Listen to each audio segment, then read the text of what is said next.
Hi Yash, நான் வந்து வீடியோவில் அதை பற்றி போனால் நம்ம மொபைல் ஃபோனில் வந்து ஜிமெயில் அக்கௌண்ட் வந்து லாகின் பண்ணியிருப்போம். அந்த மொபைல் ஃபோனில் உள்ள ஜிமெயில் அக்கௌண்ட்டை மொபைல் ஃபோனில் இருந்து மட்டும் எப்படி நம்ம வந்து ரிமூவ் பண்ணுறது பற்றி பார்த்துலாம். இப்போ வந்து பார்த்தீங்கன்னா நான் வந்து ப்ளே ஸ்டோர் வந்து ஓப்பன் பண்ணிக்கிறேன். ப்ளே ஸ்டோர் ஓப்பன் பண்ணிட்டு ப்ரொஃபைல் ஐக்கன் வந்து கிளிக் பண்ணிவிட்டு நம்மளுக்கு வந்து பார்த்தீங்கன்னா சுவிட்ச் அக்கௌண்ட்டில் இந்த இமெயில் அக்கௌண்ட் K.ன்னு இருக்கா, அந்த இமெயில் அக்கௌண்ட்டை தான் நான் வந்து ரிமூவ் பண்ண போகிறேன். இப்போ வந்து பார்த்தீங்கன்னா நம்ம வந்து ஜிமெயில் ஆப் வந்து ஓப்பன் பண்ணிக்கலாம்.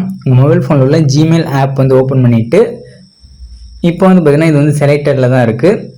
இந்த அக்கௌண்ட்டை தான் நம்ம வந்து ரிமூவ் பண்ண போகிறோம். எந்த அக்கௌண்ட் ரிமூவ் பண்ண போகிறீங்களோ அதை வந்து செலக்ட் பண்ணிங்க. செலக்ட் பண்ணிட்டு 3 டாட் ஆப்ஷன்ஸ் வந்து கிளிக் பண்ணுங்கள். லெஃப்ட் சைடில் 3 டாட் ஆப்ஷன் இருக்குது. அந்த ஆப்ஷன்ஸ் வந்து கிளிக் பண்ணிவிட்டு கீழே ஸ்க்ரோல் பண்ணிட்டே வந்தீங்கன்னா கடைசிக்கு மேலே வந்து செட்டிங்ஸ் ஆப்ஷன் இருக்கும். ஹெல்ப் அண்ட் ஃபீட்பேக் மேலே செட்டிங்ஸ் ஆப்ஷன் இருக்கும். அந்த ஆப்ஷன்ஸ் வந்து கிளிக் பண்ணிவிட்டு ரைட் சைடில் உள்ள 3 டாட் ஆப்ஷன்ஸ் வந்து கிளிக் பண்ணிவிட்டு மேனேஜ் அக்கௌண்ட் ஆப்ஷன்ஸ் வந்து கிளிக் பண்ணுங்கள். அதில் வந்து கூகுள்னு இருக்கா, கூகுள் கீழே வந்து பார்த்தீங்கன்னா கூகுள் ஐக்கான் போட்டு இருக்கும். அந்த ஐக்கானை வந்து கிளிக் பண்ணிங்க. கூகுள் ஐக்கான் வந்து கிளிக் பண்ணிவிட்டு எந்த அக்கௌண்ட் வந்து ரிமூவ் பண்ண போகிறீங்களோ அந்த அக்கௌண்ட் வந்து செலக்ட் பண்ணிவிட்டு கீழே உள்ள 3 டாட் ஆப்ஷன்ஸ் வந்து கிளிக் பண்ணிவிட்டு ரிமூவ் அக்கௌண்ட் ஆப்ஷன்ஸ் வந்து கிளிக் பண்ணி ரிமூவ் அக்கௌண்ட் வந்து கொடுத்தீங்கன்னா உங்களுக்கு வந்து உங்கள் மொபைல் ஃபோனில் வந்து அந்த அக்கௌண்ட் வந்து ரிமூவ் ஆயிரும். அவ்வளோதான்.